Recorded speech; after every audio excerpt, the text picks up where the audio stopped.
जय श्री ओम नमः सिद्धेभ्यः।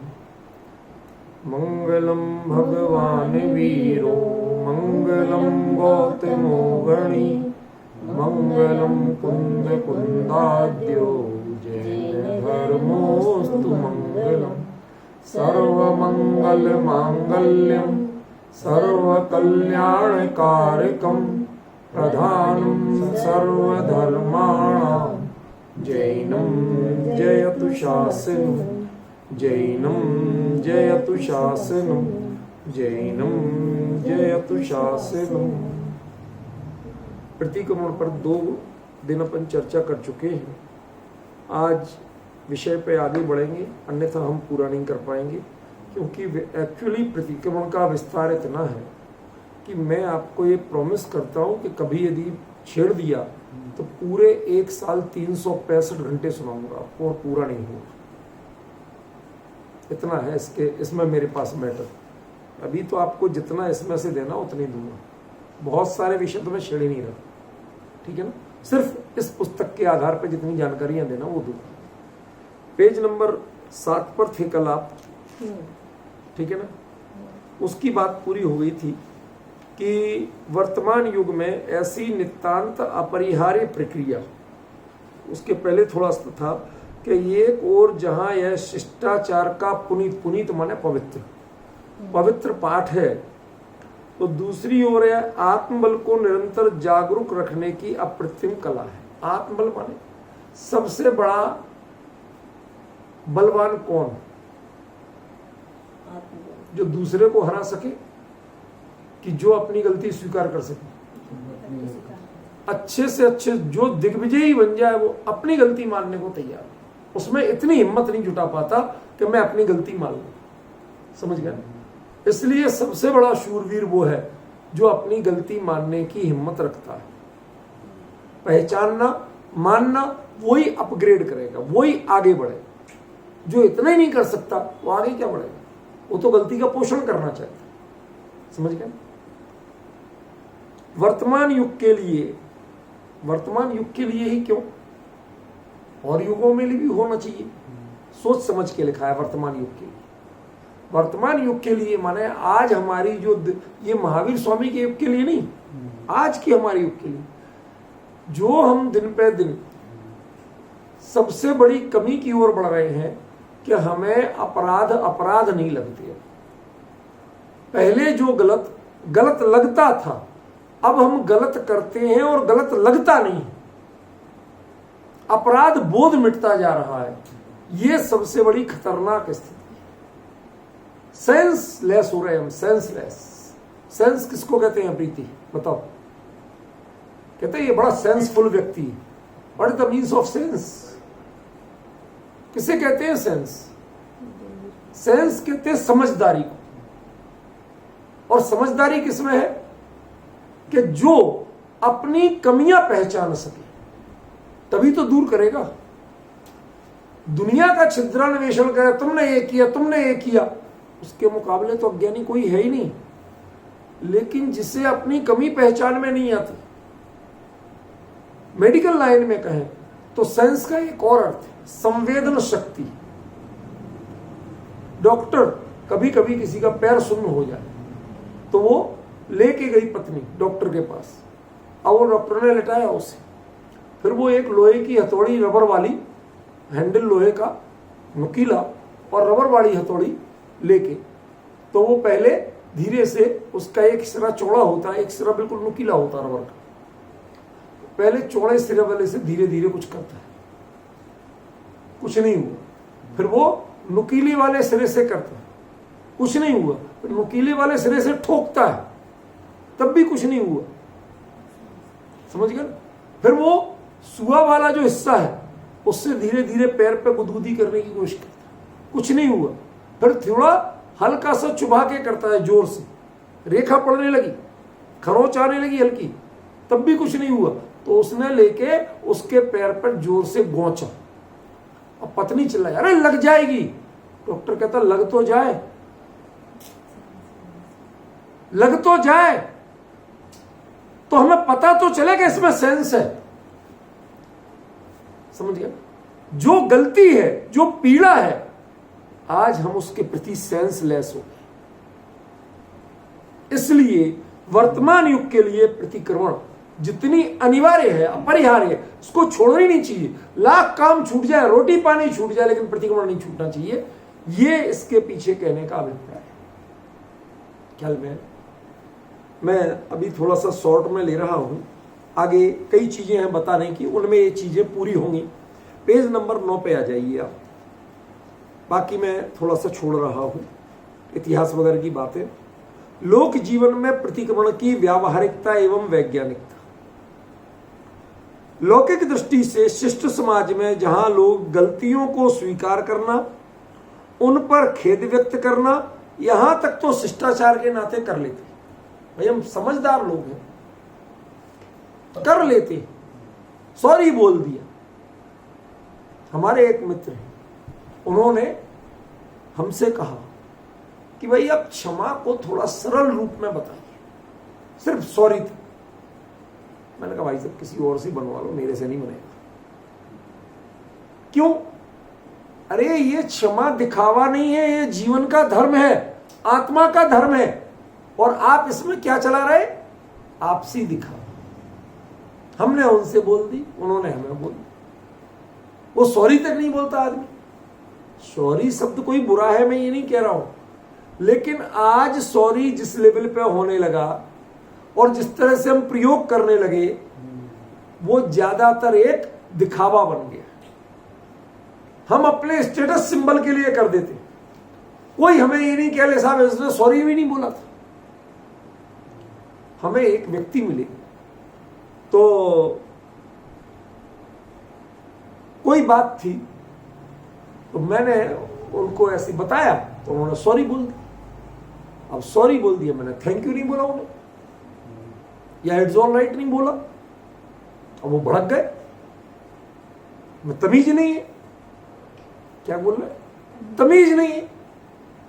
हमने कहा अभी तो आप सॉरी बोल रहे थे और अभी भड़क रहे हो, अभी तो क्षमा मांग रहे थे। क्षमा कौन मांग रहा था?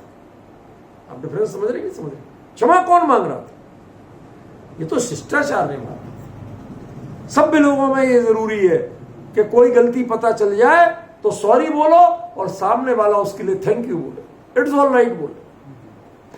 माने सारा काम, सारा जमा खर्च कहां होना है? बोलने में, शब्दों में, दिखावे में, अंतरंग में कुछ ना चला जाए।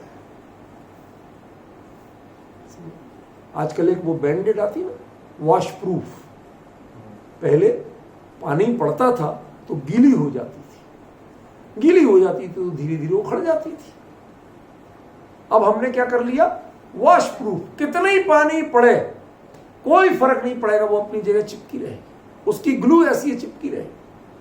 वो पतली इतनी है कि उसके अंदर से कुछ घुस नहीं सकती। समझ गए? ऐसे ही हमने अपने परिणामों पर इस शिष्टाचार रूपी बैंडेड को ऐसा लपेड़ा हुआ है कि इसमें संवेदना रूपी पानी कहीं घुसता ही नहीं।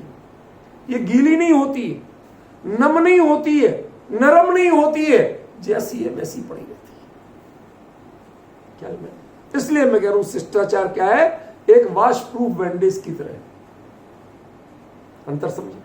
इसलिए हमें ध्यान रखना होगा कि शिष्ट समाज में जहां गलतियों को स्वीकार करना, उन पर खेद व्यक्त करना, यहां तक तो लोग शिष्टाचार के नाते कर लेते हैं, परंतु आध्यात्मिक तौर पर यह वास्तव में मेरी गलती है, अपने आप में पीड़ा होना।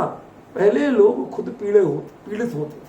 अरे मैंने ये गलती की, हा मैं दुष्ट अपराधी, त्रस जीवन राशि दिराधी, थावर की जतन न कीनी। ये सब क्या है? ये आपके अपने आप को दुष्ट अपराधी। अरे भाई कौन सी आफत कर ली? हमने चलते हुए यदि मान लो चींटी पे ध्यान नहीं दे पाए तो कौन सी आफत कर ली? लेकिन वो कहता था हा मैं दुष्ट अपराधी, तरस जीवन राशि व्याधि। अब अंतर समझ रहे? वो आपको अपराध ही नहीं लगता आजकल।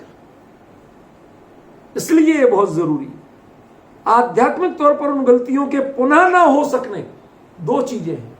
एक, गलती हो गई, उसे हम सुधारना चाहते। दूसरा, दोबारा नहीं हो। एक लोक में कहावत चलती है, गलती करके जो सुधर जाए उसे इंसान कहते हैं, जो गलती ना करे उसे भगवान कहते हैं, और जो गलती पे गलती करे मैं क्यों कहूं, आप ही कह लो। डिफरेंस समझिए ना। ये क्या कहना चाहते आप? प्रतिक्रमण आप रोज करिए। क्यों? गलतियों का भंडार है ये जीवन, गलतियों का भंडार है। हमारे जीवन में प्रमाद इतना भरा पड़ा है कि जब प्रमाद करोगे तो गलतियां कुछ ना कुछ तो होंगी। आप विश्वास करोगे, ये हम लोग जब प्रूफ चेक करते हैं, कितने ही मेहनत करते हैं, आंखें फोड़ते हैं, दिन रात लगे रहते हैं, लेकिन सेकंड प्रूफ आते हैं तो फिर गलतियां निकलती हैं, थर्ड आते हैं तब भी निकलती है। आज पूरे दिन कंप्यूटर पे नाटक समय सार का फाइनल करा के आया, उसके प्रिंट आउट ले आया ताकि मैं देख लूं, देखे आके पूरे, तब भी निकल आई कुछ। पहले बार में यदि 4000 निकली थी, दूसरी बार में 400 निकली, तीसरी बार में 40 निकली, अब की बार में 4 निकली, लेकिन निकली तो ना। समझ गए? इसलिए समीक्षा जरूरी है। आपके जीवन की भी समीक्षा जरूरी है। ये नहीं कहना कि आप प्रतिक्रमण क्या करें, हमने कोई गलती। आप गलती को पहचानते कितना हो। आपकी स्किन जो है ना, चमड़ी थोड़ी मोटी हो गई है, उस पर उतना संवेदन पता नहीं चलती। आपको संवेदनशील बनाने की प्रक्रिया है प्रतिक्रमण। आपका सेंस वो उतना जागृत रहे, तुरंत पता चले क्या हुआ, इसका एहसास पता चले आपको तुरंत, उस प्रक्रिया का नाम है प्रतिक्रमण। समझ में? ये इतना सुकोमल बनाता है, इतना सुकोमल चित्त को बनाता है कि जरा सी भी, देखो मैंने देखा, आज हम लोगों को आपस में देखना, कुछ नहीं करना, घर पे जाके देख लेना, यहां मत देखना, अपनी एड़ी की स्किन की हालत देखना। और एक नवजात जो बच्चा है, छोटा सा छोना बच्चा, उसकी एड़ी की स्किन की हालत देखना। आप भी वो थे और ये हो गए। मैं बहुत सोच समझ के दृष्टांत दे रहा हूं, व्यर्थ की बातें नहीं कर रहा हूं। क्या आप वो थे और धीरे धीरे पापों के अभ्यास में, पापियों की साथ संगत में रहते रहते आप इतने कठोर हो गए कि आपको पता ही नहीं चलता, बहुत सी संवेदनाएं पता नहीं चलती। आपकी एड़ी की स्किन पे यदि मोर पंख का एक रेशा घुमाया जाए, पता चलेगा? नहीं पता। पूरी रात घुमाए, पता चलेगा? क्या गजब हो। चलो मोर पंख का रेशा घुमाए, पता नहीं चलेगा।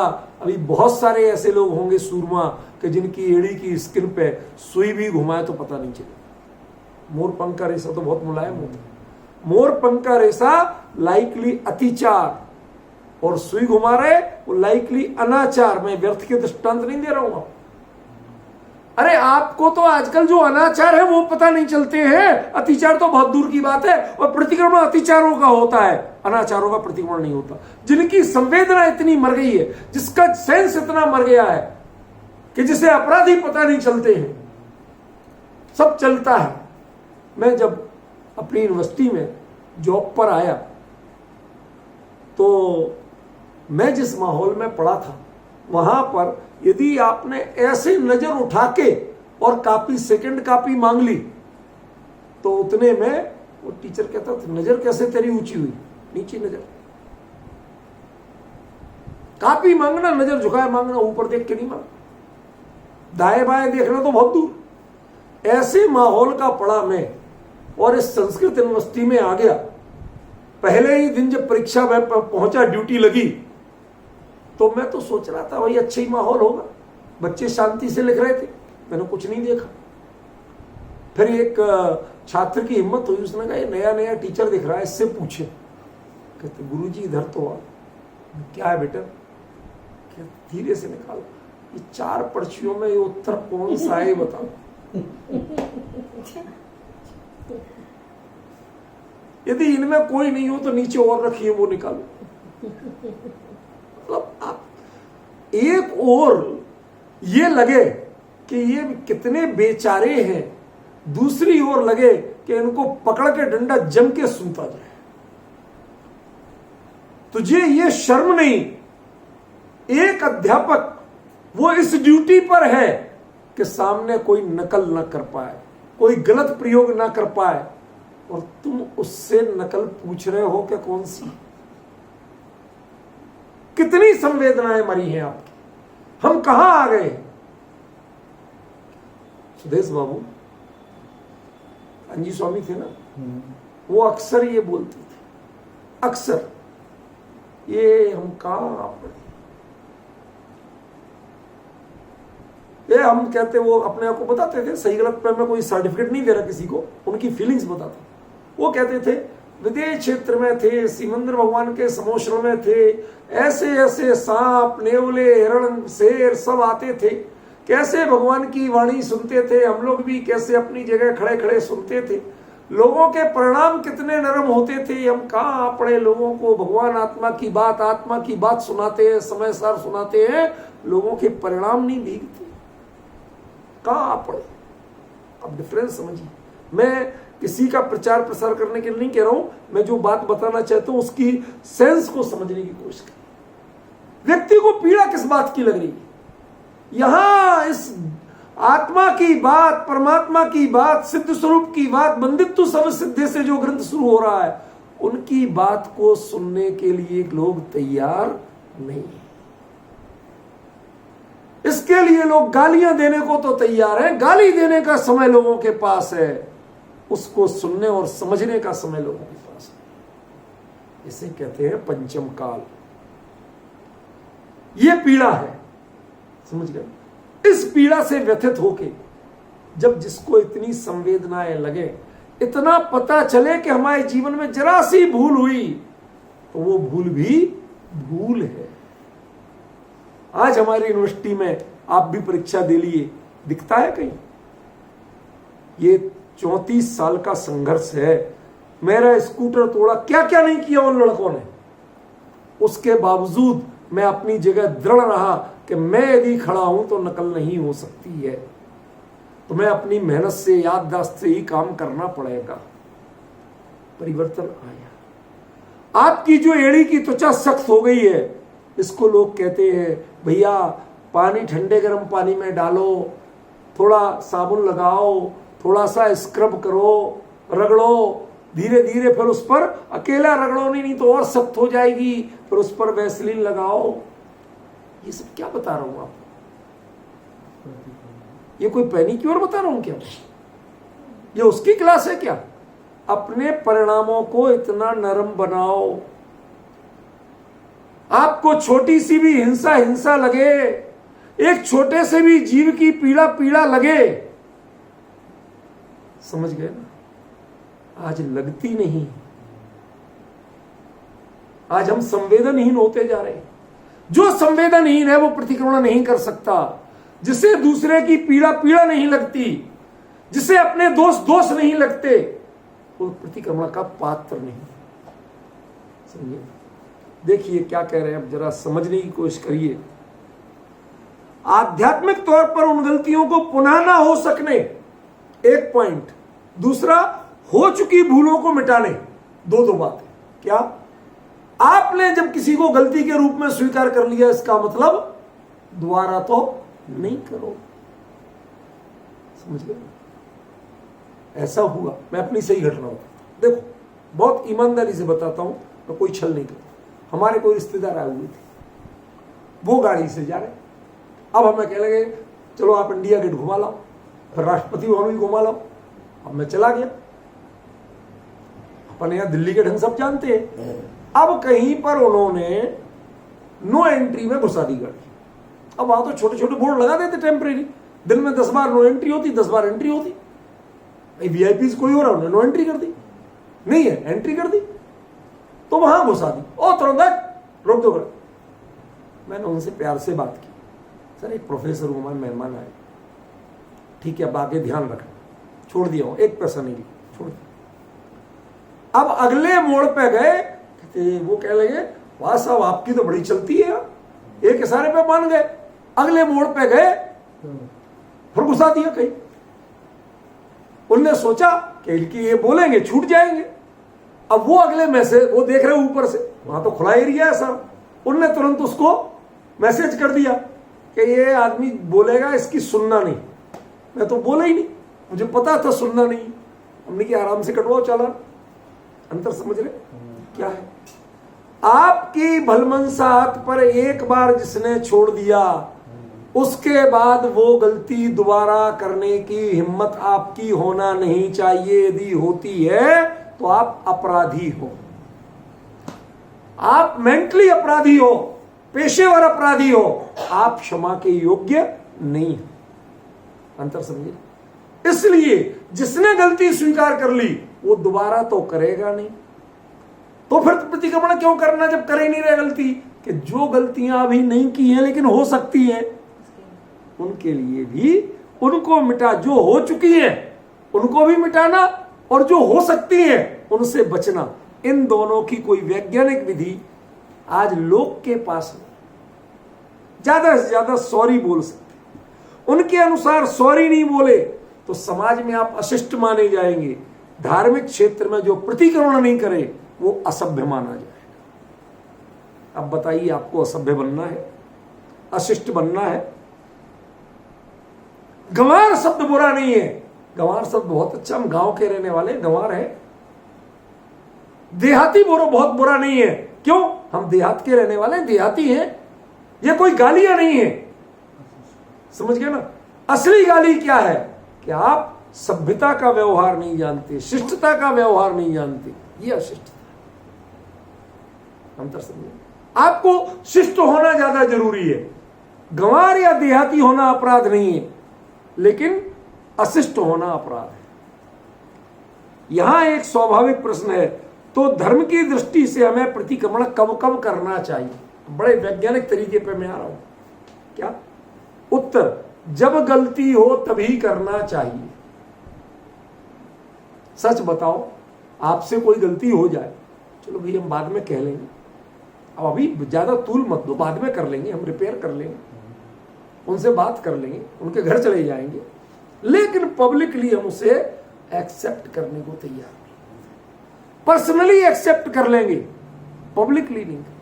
अरे गलती जहां हुई, आप टूटे बटन में पहुंच गए, बिगड़े बाल में पहुंच गए। आजकल पार्टियों में तेज पंखे चलते ना कभी कभी, उनसे बाढ़ उड़ गए, तिरछे हो गए। आपको जब पता चला तभी आप ठीक करना चाहते। यदि टूटा बटन जब पता चला तो किसी ना किसी चीज से ढक के उसे कवर अप करना चाहते, सुधारना चाहते, समझ गए? और उसके वो टूटा ढक जाए, ध्यान देना मैं क्या कह रहा हूं, टूटा ढक जाए, लेकिन आपके अंदर से उसका एहसास कब तक नहीं मिटता, चैन कब तक नहीं पड़ती, जब तक बदल के दूसरा नहीं पहन। भले ही चाहे आपके पास वहां नहीं बदल पाए, लेकिन जब तक वो बदला नहीं गया तब तक आपको चैन नहीं, दुनिया नहीं देख पाए, ये इंपॉर्टेंट नहीं है, मुझे तो पता है ना। इसलिए प्रतिक्रमण दुनिया की नजरों में बढ़िया बनने के लिए नहीं किया जाता है, अपनी नजरों में ईमानदार बनने के लिए किया, चरित्रवान बनने के लिए किया। दूसरा, जब हम अपनी गलती को गलती के रूप में पहचान कर, ध्यान देना इसमें बड़े शब्द चुन के दिए, उस गलती की समीक्षा कर सके। क्या? गलती होना एक चीज, गलती को गलती के रूप में पहचानना दूसरी चीज। प्रीति, बात समझ में आ रही? क्या अलग अलग है? पहला बात गलती होना, दूसरा गलती के रूप में पहचानना, और तीसरा गलती के रूप में समीक्षा करना। क्या अंतर होता है तीनों में? बताइए। आप खाना बनाते हैं, खाना बनाने में कोई चीज आपको थोड़ा सा डिसबैलेंस हो गया, नमक कम ज्यादा हो गया, कोई चीज का स्वाद बिगड़ा, समझ गए? तो जब तक आपको पता नहीं था कि 2 बार नमक डाल दिया या थोड़ा ज्यादा डाल दिया, पता नहीं था, गलती तो हुई थी, लेकिन आपने क्या किया था? गलती की पहचान नहीं हुई थी। अब आपने परोसने के पहले, आजकल के पुराने तो संस्कार ऐसे नहीं थे, किचन वाले कभी मुंह जूठा नहीं करते थे, लेकिन आजकल तो बिना चखे कैसे दे दे, ठीक है ना? तो उन्होंने चखा, चखते ही गलती का पता चला। अब ये स्वाद में मजा नहीं आ रहा, अकेले नमक की बात नहीं, क्या कह रहे हैं? स्वाद में मजा नहीं आ रहा, तो इसका सिक्स्थ सेंस का यूज करते हैं, क्या कम है, और जो उसको हम पूरा कैसे करें, बैलेंस कैसे करें, समझ गए ना? इसका नाम है समीक्षा। यदि आप उस गलती को ठीक करने की विधि सोच नहीं पाते तो इसका मतलब आप प्रतिक्रमण नहीं कर पाएंगे। पढ़ तो लेंगे, कर नहीं पाएंगे। प्रतिक्रमण करने का नाम है, पढ़ने का नाम नहीं। अब अंतर ख्याल में आ रहा? कंफर्ट रहो, समझ? देखो, तीसरा, जिनवाणी के ग्रंथों में आचार्यों ने जो निर्देश दिए हैं उन शास्त्रोक्त निर्देशों के अनुसार निर्धारित समय पर कर लेना चाहिए। जैसे दैवशिक, रात्रिक, साप्ताहिक, अष्टांगिक, पाक्षिक, चातुर्मासिक। समझ रहे? क्या है ये? एक बात बताओ, आप रात भर का जो भी माल है वो सवेरे निपटाते हो कि नहीं निपटाते हो? दिन भर का शाम को निपटाते हो कि नहीं निपटाते हो? रात भर की जो गंदगी है वो सुबह नहा धो के साफ करते हो कि नहीं करते हो? क्यों? इसके लिए कितने बजे करना चाहिए? क्या उठने के बाद सबसे पहले? अब आजकल तो बुरी चाय की आदत पड़ गई। जो वो चाय बुरी क्यों है? चाय बुरी नहीं होती, बैठी बोलते ना, वो चाय बुरी नहीं होती। बुरा क्या होता है कि वो बिना मंजन की एक पी जाती है। समझ गए? बिस्तर में बैठे बैठे पी जाती है। आपको पता नहीं होगा। ये आपको यदि अपने जीवन में भी, मैं रूढ़ी से समझ लो, आप यदि जीवन में बीमार बनना है तो बिस्तर पे भोजन शुरू कर दो, आपको बिस्तर में ही भोजन मिलेगा। फिर ये लक्षण है। जमीन पर बैठकर चौकी पर शांति से जो भोजन करते हैं, ये जितना स्वास्थ्यप्रद है, बिस्तर पे जो लेना वह उतना ही आपका जो आसन है वो नीचे से कठोर ठोस वो मिलता नहीं है।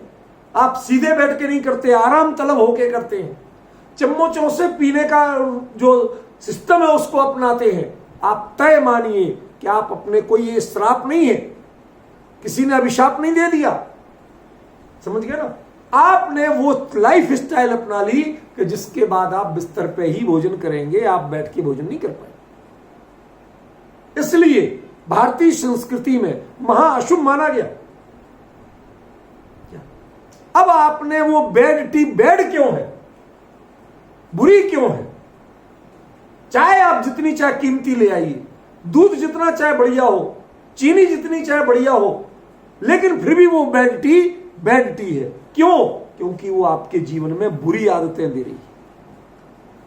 जो सुबह उठ के पहले आपको मंजन करना चाहिए था, उसकी जगह बिना मंजन के खाने पीने की आदत। मुंह की जो रात भर की गंदगी है वो पहले अंदर ले लो, फिर साफ क्या करो। समझ गए? ये शरीर को विकृत कर रही है। इसलिए उन्होंने क्या कहा, उसको बेड टी का। समझ गए ना? यही बात यहां कह रहे हैं कि ये आपके जीवन की बुराई है। उस समय जो सुबह का समय है, रात भर की गंदगी साफ होना ही चाहिए। उसके लिए डेफिनेशन देना जरूरी नहीं है। आपको क्या कहा? डेफिनेशन देना जरूरी नहीं है, वो समय होना ही चाहिए और दिन भर की शाम को होना ही चाहिए। आप ऑफिस के लिए टाइट बेल्ट, सब कपड़े टाई लगाते हो, बेल्ट लगाते हो, फुल शर्ट, पूरे बटन बंद कोट सब पहन के जाते हो। क्यों? जूते मोजे और बिस्तर पे सब खोलो, दिन भर के बंधे खोलो, बंधन खोलो, हल्के हो, मुंह हाथ धो, शांति से पैर धो के जो बिस्तर पे लेटता है उसके लिए नींद अच्छी आती है, उसको बीमारियां नहीं होती। ये आपको किस रूप में बता रहा हूं? ये पैरेलल बातें बता रहा हूं। जैसे आपके जीवन की दिनचर्या जो है, ये लाइफ स्टाइल जो है, वो सुबह और रात को आपको करना है, वो आपको हेल्दी रखने के लिए है। ऐसे ही दैविक प्रतिक्रमण और रात्रिक प्रतिक्रमण सुबह किया जाता है और दैविक प्रतिक्रमण रात होने पे किया जाता है, शाम को। वो क्यों करना? क्योंकि दिन भर में जो आप जिस ढंग पे चले, कमाई के लिए गए थे, 1000 तरह की बातें ऊंची नीच होती हैं। समझ गए? जो जिन मंदिर में दर्शन करते समय ऊंच नीच नहीं बोल सकते, वो बिजनेस में ठाठ से बोलते, नौकरी में ठाठ से करते, समझ गए ना? उनको आखिरकार आपको धोना है। इसलिए प्रतिक्रमण जो जिनेंद्र भगवान ने समय कहे हैं उस समय पर तो करना ही चाहिए। तीसरा पॉइंट चल रहा था ख्याल में, ये सब बहुत संक्षेप में ही बता रहा हूं। अब कहते हैं प्रतिक्रमण किन गलतियों का करना चाहिए, जरा समझिए। इसका 3 जगह मैंने वर्णन किया है, ये शुरुआत है, 2 जगह और आएंगी, मैं सब आपको निकाल के बताऊंगा। जीवन में गलतियां कई तरह की होती, कोई सामान्य भूल चूक के रूप में होती है तो कोई गंभीर अपराध के रूप में होती है। इन्हें हम 3 वर्गों में रख सकते हैं। पहली, जानबूझ करके की गई गलती, दूसरी अनाचार, और तीसरी अतिचार। 3 में अंतर समझते हैं आप? नहीं समझते। जो दिमागी तौर पे अपराधी है वो सिर्फ अपराध ही सोचता है, उसको दूसरी चीज सूझती ही नहीं। ख्याल में? उसे वो ही करना। मुझे बताया गया वो डाकू मोहर सिंह था, उसने आत्मसमर्पण कर दिया, लेकिन उसे रोज लोगों का खून बहता देखने की आदत थी। आप विश्वास नहीं करेंगे, वो अमझरा घाटी है ना अपने ललितपुर से जो सागर को जाते हैं रास्ते में, तो वहां पर एक डाकू शंकर सिंह होता था। जब मैं बहुत छोटा था पढ़ता था, बड़ा बदनाम डाकू था। तो उसकी एक बदनामी का बड़ा विचित्र कारण था। कोई जा रहा, वो आ गए सामने, साहब लूट लो। उन्होंने क्या हमारे लिए नाकारा समझा? बिना मेहनत के लूट ले, पहले हम कूटेंगे फिर लूटेंगे। पॉइंट समझे क्या कह रहे हैं? क्या कहा? वो क्या शब्द प्रयोग कर रहे हैं? पहले हम मेहनत करेंगे, तुम्हें कूटेंगे, मारेंगे, तब लूटेंगे। अरे भैया बिना ही मारे पीटे लूटो? अरे तुमने हमारे लिए आलसी समझा है क्या? किस जगह मेहनत करना चाहते? अपराध में आप श्रम करने को तैयार हैं, उसमें आप नैतिकता दिखाना चाहते हैं। किसमें? अपराध के लिए, लेकिन सादगी के लिए, जीवन की अच्छाई के लिए आप दिखाना नहीं चाहते। पॉइंट समझ रहे कि नहीं समझ रहे? क्या कमी पड़ी? इसलिए जानबूझ करके की गई, जिसको जो दिमागी तौर पे अपराधी है, गलत है, जिसे गलती ही सूझती है, अच्छाई सूझती नहीं, वो अपराधी। इससे नेक्स्ट स्टेज आती है, नेक्स्ट माने कमजोर, वो है अनाचार। अनाचार माने आवेश में हुई गलती। जैसे कोई आदमी किसी से झगड़ना नहीं चाहता था, आपने इतना ताव दिला दिया, वो भी बोल गया। हो जाता हम लोगों से कई बार, हो जाता कि नहीं हो जाता? वो अनाचार। जिस पद की मर्यादा, जो आपकी भूमिका है, उसके विरुद्ध आपको आवेश में ऐसा नहीं करना चाहिए, अपने परिणामों को कंट्रोल में रखना चाहिए। देखो आपको बताऊं अंतर। एक व्यक्ति पेशेवर अपराधी था, ठीक है ना, उसने किसी पर लूटने के लिए गोली चलाई, नहीं लगी उसे, लेकिन लूटने के लिए चलाई, सारा रिकॉर्ड हो रहा, उसको सजा मिली कम से कम 7 साल। दूसरा व्यक्ति, उससे आप तू मैं करने लड़ झगड़ पड़े, उसको आपने डंडा मार दिया, उसे गुस्सा आई, उसके आपकी जेब के पिस्तौल दिखी, उसने उठा के मार दी, उठा के गोली मार दी सीधी। अब बताओ, पहले को गोली लगी थी? नहीं लगी थी, छुई भी नहीं थी, तब भी सजा 7 साल, और इसकी सजा 6 महीने। क्यों बताइए? क्यों? क्योंकि ये आवेश में हुआ था। वह आदमी इरादतन ऐसा नहीं था, वह पेशेवर अपराधी नहीं था। समझ गए? अपराध तो है, लेकिन परिस्थितियों से हुआ अपराध है। अनाचार होता है आवेश में, चाहे कषायों के आवेश में हो, चाहे परिस्थितियों के कारण हो, वो होता है अनाचार। और सबसे सॉफ्ट चीज होती है अतिचार। हम चल रहे थे अच्छी बात से, अच्छे उद्देश्य से, नहीं देख पाए, थोड़ी सी ठोकर लग गई, हमने तुरंत सॉरी बोल दिया। ये जो ठोकर लग गई, ठोकर मारना यदि आपको ये एहसास हो जाए इसने मारी है तो आप माफ करोगे? वो माफी की योग्य नहीं, और मारी नहीं है, लगी है। दोनों में चोट बराबर है। क्या कहा? चोट बराबर है पर अभिप्राय एक जैसा नहीं। समझिए ना? तो उसे क्या कहेंगे आप? अतिचार। प्रतिक्रमण अतिचारों का होता है, प्रतिक्रमण अनाचारों का नहीं होता, प्रतिक्रमण अपराधों का नहीं होता।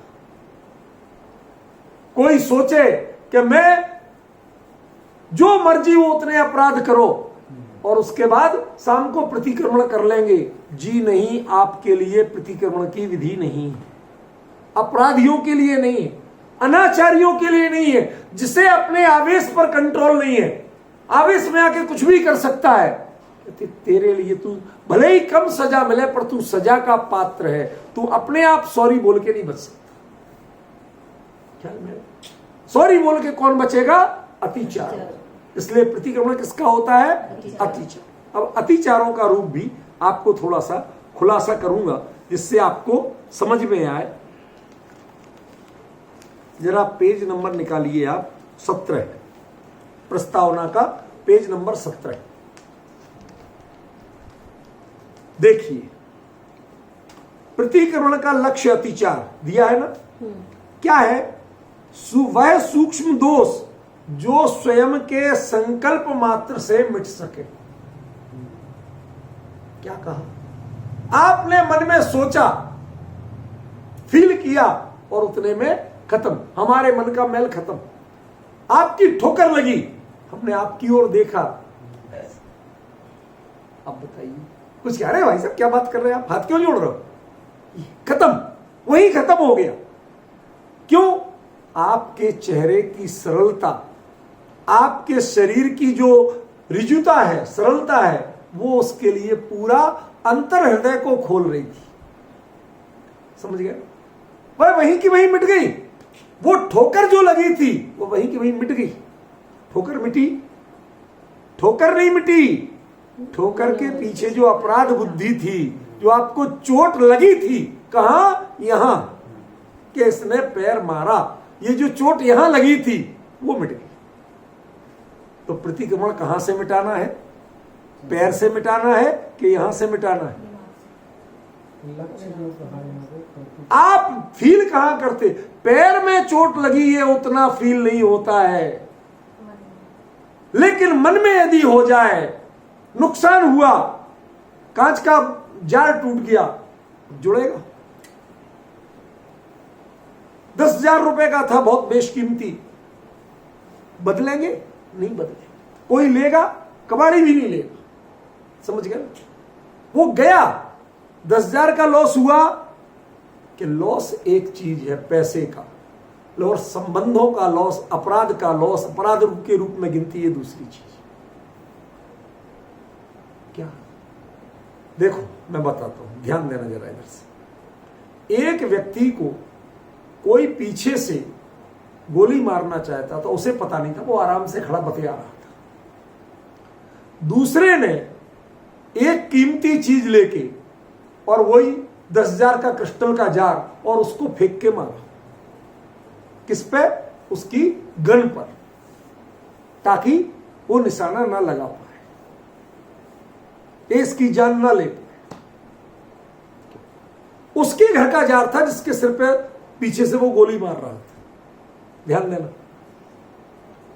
उसने देखा कि इतना बढ़िया जार उठाया और यूं फेंक दिया। अबे नालायक, इतना कीमती जार, इतना बोल लिया उसने।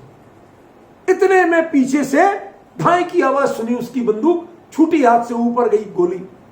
है? अरे भाई तुमने बहुत अच्छा किया भाई साहब, आपका 10,000 का जार टूट गया। अरे काहे का जार? डिफरेंस समझ रहे?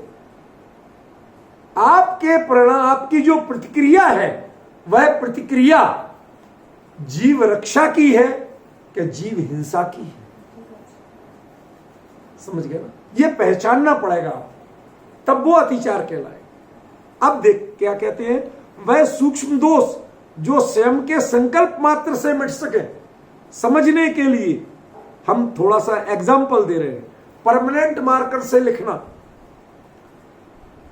अनंतानुबंधी कैसा है, छूटते ही नहीं। चाहे वो प्रीति जुड़ी हो 9 भाव से, नेमी राजुल की गाते ना, 9 भाव से मेरी प्रीति जुड़ी थी, वो चाहे वो जुड़ी राग जुड़ा हो, और चाहे कमठ का 9 भाव से द्वेष जुड़ा हो। अरे राग हो चाहे द्वेष, दोनों अपराधी हैं, दोनों शान नहीं है जिन शासन। समझ गए ना?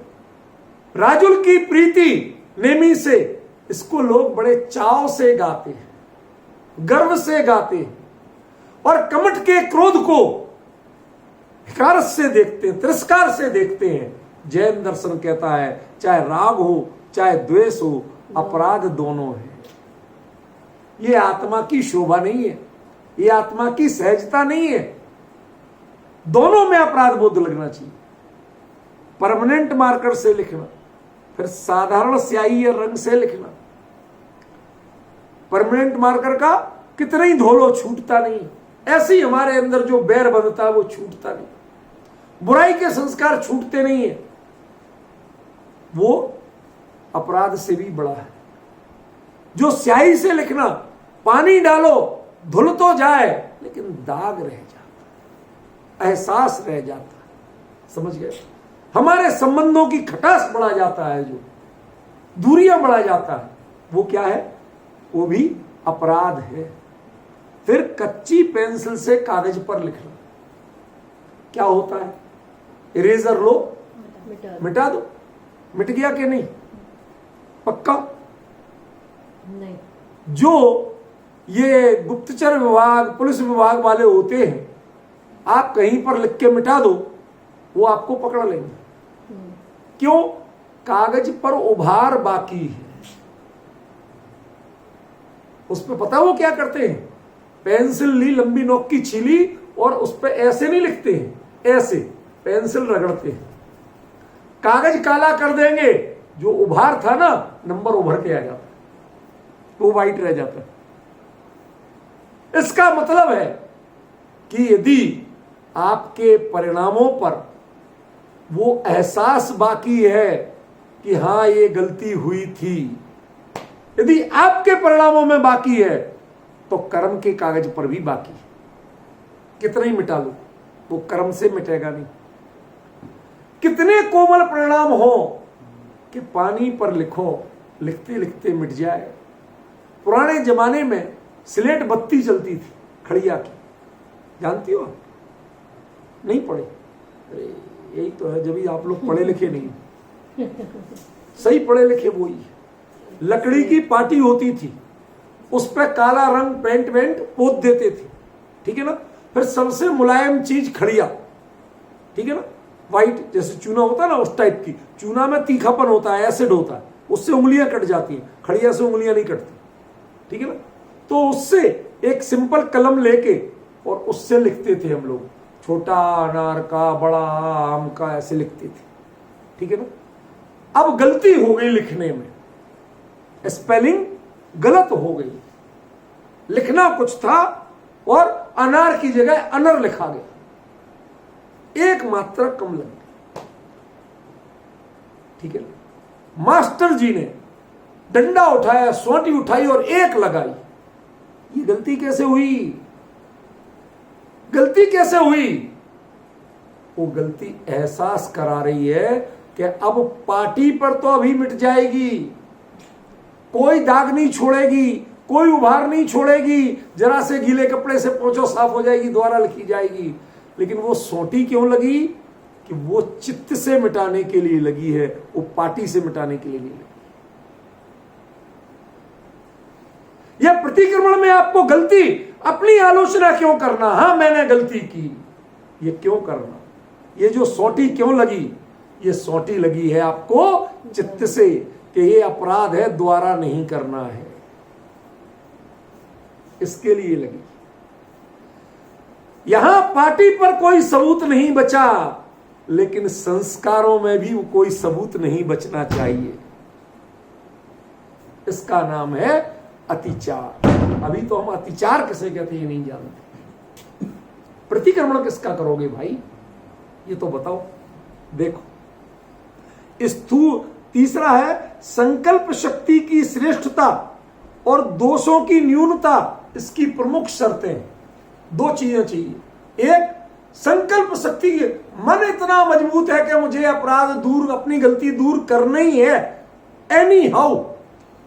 मुझे एक ड्राइवर मिला, मैं शायद महावीर जी कहीं कोई तीर्थ की वंदना को जा रहा था, तो गाड़ी थी, ड्राइवर नहीं था।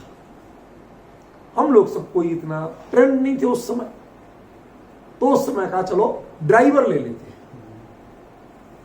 गाड़ी तो है, ठीक है ना, सीखने के लिए एक सेकंड हैंड ले रखी थी, तो ड्राइवर को हायर किया। अब आगे मैं बैठ गया, पीछे बच्चे बैठ गए सब। अब चलते हुए मैंने उसे देखा कि उसकी हथेली पे इस जगह एक गहरा घाव जैसा निशान था, ठीक हो गया था, पर जैसे कोई चीज चाकू वाकू घुसा हो ऐसा निशान था। तो मैंने ऐसे ही पूछा, सरदार था, मैंने कि क्या हुआ, चोट लगी थी, एक्सीडेंट हुआ, कुछ हुआ? नहीं जी, ये तो सड्डे गुरु की निशानी है, ये मेरे गुरु की निशानी है। क्यों? वो कहता था कि दे नजर सामने, हाथ स्टीयरिंग पे, और दिमाग से क्लच और ब्रेक चलना चाहिए। एक्सीलेटर और ब्रेक को क्लच तीन में से दो पे कहां पैर रहे, ये दिमाग से चलना चाहिए, आंख से नहीं चलना चाहिए, हाथ से नहीं चलना चाहिए। मैं बार बार चूक जाता था, कभी नीचे देखने लगता था सामने की जगह। वो कहता था नजर सामने, हाथ स्टीयरिंग पे, और पैर तीन में से दो पर। अब दो पैर किस पे रहे? कहते ये दिमाग से पूछो, इसके लिए आंख मत लगाओ, हाथ मत लगाओ। मैं गलती करता था, उसने 2 बार समझाया, 4 बार समझाया, एक बार उसे गुस्सा आया और वो पेच कस लिए था हाथ में, उसने उसे मारा, भाई दबे जोर से लग गया, आर पार हो गया। फिर भी वो गर्व से कह रहा है साढ़े गुरु दी निशानी है, खुश हो रहा है। आप बताइए, एक पेचकस इस गद्दी जैसे नाजुक जगह पे, इस जगह आर के पार हो जाए, और आप क्या कह रहे, साढ़े गुरु दी निशानी है। वो एक मधुर एहसास, मधुर स्मृति के रूप में ले रहा। क्यों? यही लगा था तब तो मैं पक्का ड्राइवर बना, वरना तो मैं गड़बड़ी करते ही रहता था। सोचिए तो सही, आप ये प्रतिक्रमण का पात्र जीव कैसा होता है। देखिए वही लिखा, संकल्प शक्ति। वो उसके लिए बुरा नहीं माना, कितना खून बहा होगा, कितना दर्द हुआ होगा, उसने लौट के अपने गुरु को प्रताड़ित नहीं किया, धक्का नहीं दिया, गाली नहीं दी, कुछ नहीं। आज इतने साल बाद कहते गुरु तो कब का चला गया, आज मैं इसको जब छूता हूं ना तो एक मीठा मीठा एहसास होता है, साढ़े गुरु दी निशानी। मैं दंग रह गया उसकी बात सुन के, समझ रही? ये दंग रहने की बात है, ये पात्रता है कि उस पीड़ा में वह पीड़ा नहीं देखता है, वह उस पीड़ा में अपने जीवन का सुधार देखता है। आप प्रतिक्रमण है क्या, आप समझ सकते हो क्या? खाली बातें करते हो। आपने पढ़ के खाना पूर्ति करना सीखा है, आज तक कभी समझा है प्रतिक्रमण है क्या, इसके लायक भी हो? समझो। साथ में क्या करना, दोषों की न्यूनता। आपके दोष धीरे धीरे घटते जाएं, रोज वही की वही ना हो। दोष होंगे पंचम काल में, अज्ञानता के कारण, प्रमादता के, बहुलता के कारण, ठीक है ना, अपने परिणामों की उतनी मजबूती नहीं होने के कारण दोष होंगे, इसके लिए आश्चर्य मना नहीं कर रहे, लेकिन दोष रोज घटना भी तो चाहिए। मैंने आपको भी प्रूफ का दृष्टांत दिया था। फर्स्ट प्रूफ में 4000 गलतियां, सेकंड प्रूफ में 400, थर्ड प्रूफ में 40, और फोर्थ प्रूफ में 4। 600 पेज और गलती 4, माने 150 पेज में एक गलती, और 4000 थी तब पर पेज।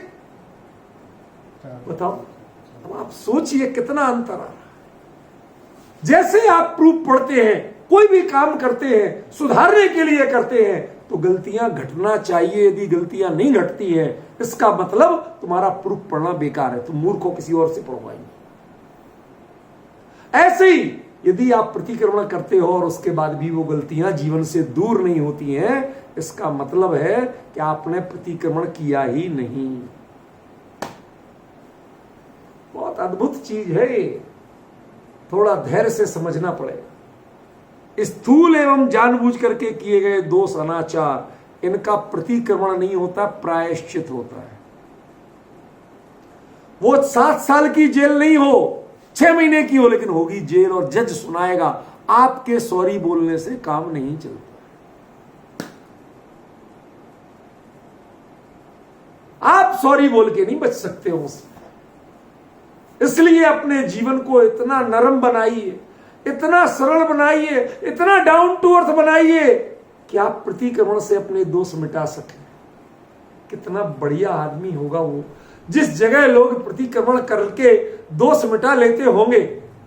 हमारे ज्ञानी जैल सिंह थे, भारत के राष्ट्रपति रहे, वो किसी रूप में, मैं किसी की समीक्षा नहीं कर रही, उन्होंने एक बहुत बढ़िया बात की थी।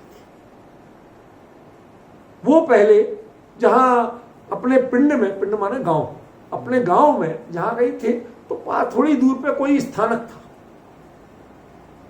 तो कभी कभी वो चले जाते थे, बच्चे थे छोटे, खेलते हुए चले जाते। तो वहां पर वो थानकवासी मुंह पट्टी वाले साधु मिलते थे, कहते वो कभी कभी बोलेंगे नहीं, अभी नहीं बोलेंगे, क्या कर रहे हैं, हम परिक्रमण कर रहे हैं। पूछे परिक्रमण क्या होता है? कहते हम अपनी गलतियों को पहचानते हैं और उनको खुद दूर करते हैं।